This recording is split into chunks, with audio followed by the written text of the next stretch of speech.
Hey everyone, welcome back. Today we're going to talk about meditation. And if you haven't done it, please hit that like and subscribe button and that little bell notification icon to stay up to date on all the new videos coming out. Stay tuned towards the end of the video and I'll give you the name and information of the gentleman who can actually help you with meditation if that's what you're seeking.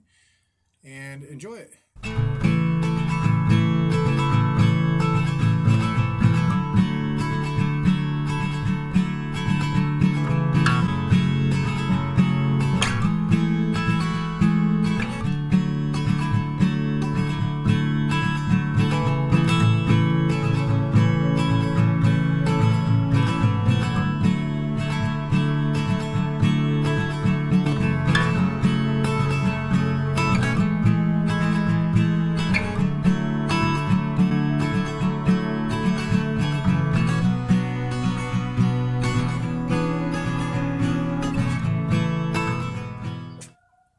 Okay, so meditation. Why should you do it? What's the purpose of meditation? That's what we're going to cover today. There's a lot of studies out there showing the benefits of meditation, both mentally, physically, what it does to you. That's great, but in the spiritual practice, which is where meditation came from, what is the purpose of meditation? Well, there's a few reasons why meditation is important. One of the reasons why you meditate is because during meditation, you come to realize that you have no control over your mind. Your mind is going to sit there, talk, and it's going to drag you into different scenarios, and it's going to imagine all sorts of things, and you come to this realization that you can't stop it, okay?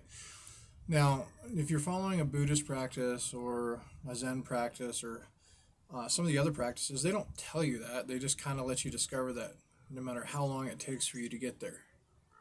One of the other primary reasons of meditation is because you're trying to make contact with the divine, or you're trying to experience the divine.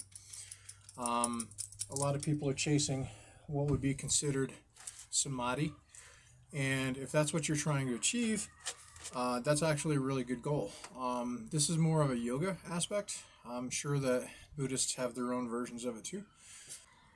The problem that I was having with meditation is that I have attention deficit disorder, so I had a hard time just sitting there doing nothing and thinking about nothing. It's not that I couldn't do it. I mean, I could sit there and I could watch my thoughts come and go like I was told to do, but the problem is that my mind became dull.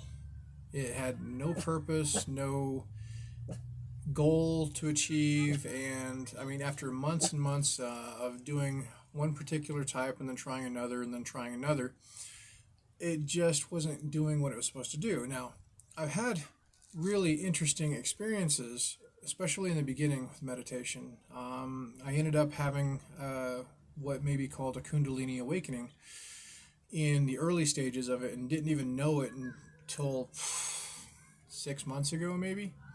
So once I discovered the gentleman that I'm going to tell you about at the end of this video, that's when I really discovered that I've had a lot of these experiences, but I still had the problem with getting to my goals inside of meditation because it wasn't geared for the type of mind that I have. So inside of meditation, as you begin to drop down to different layers of consciousness and through different brain waves, you're going to experience different things. I'm not going to go into any detail about that. That's not my specialty. But there are actual signposts along the way showing your progress, right? And these signposts, by seeing them and recognizing them, allows you to fine-tune what you are doing so that you can meditate correctly for the purposes that you're trying to do. So if you're trying to meditate for a spiritual practice, and you have goals that you want to achieve, such as samadhi or experiencing the divine or recognizing what you actually are, which is what meditation is also a tool for, then I definitely suggest going to this guy's YouTube channel, paying attention to what he's got going on. And his name is Forrest Knutson, Knutson. I'm going to list information about him in the description and on the screen right now. One of the biggest problems inside of meditation, I would say, in the spiritual community is the amount of dogma that exists. Dogma is probably the biggest barrier for people learning inside of the spiritual community that I've ever seen. Forrest Knutson, he'll tell you the same thing. Like, he is a former monk that lived in an ashram, and he currently lives in California. And he'll tell you, like, he gets calls or messages all the time from people in India, you know, basically telling him he can't know the things that he knows, and when it comes down to it, when he actually digs into it, it's because he's white. So there's a lot of dogma out there. Some people will tell you, oh, you must do this kind of meditation or that kind of meditation. The ego also drives the kind of meditation that you're looking for. If the ego seeks power, it may be seeking Kundalini. And if it's doing that, then you might do Kundalini meditation. There's nothing wrong with doing these meditations, but if you're trying to achieve what people are chasing as enlightenment or awakening, or if you're trying to live an awakened life, if you're trying to have a good spiritual life, then a lot of these things are distractions because the ego latches onto them. So you have to be really careful about that. Meditation is a tool.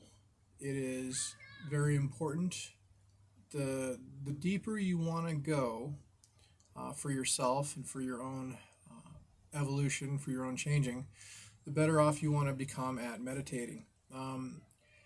And it's one of those things where, like, you have it's half effort and it's half giving in or accepting and not trying to force the outcome. So there's a lot of hard concepts involved. The first part is basically getting your body into a certain rhythm and getting your mind to stay awake. But yeah, absolutely. I'm going to post these links now for Forrest Knutson and his meditation styles. And he also has written a book. It's on Amazon. I'll also post that link down in the description below. And if you haven't already done it, please hit that like and subscribe button. I'm trying to beat the algorithms, so the only way I can do that is the more people we get on here that are actually watching videos. Well, that's it for today. Leave a comment down below. Let me know what you think, and I will absolutely love to respond to you, to be able to have these conversations. We also have the Facebook group, Chop Wood, Carry Water, Practical Spirituality. That link will be down in the description also, or you can check it out on Facebook. It's an open group, so come check us out. Thanks.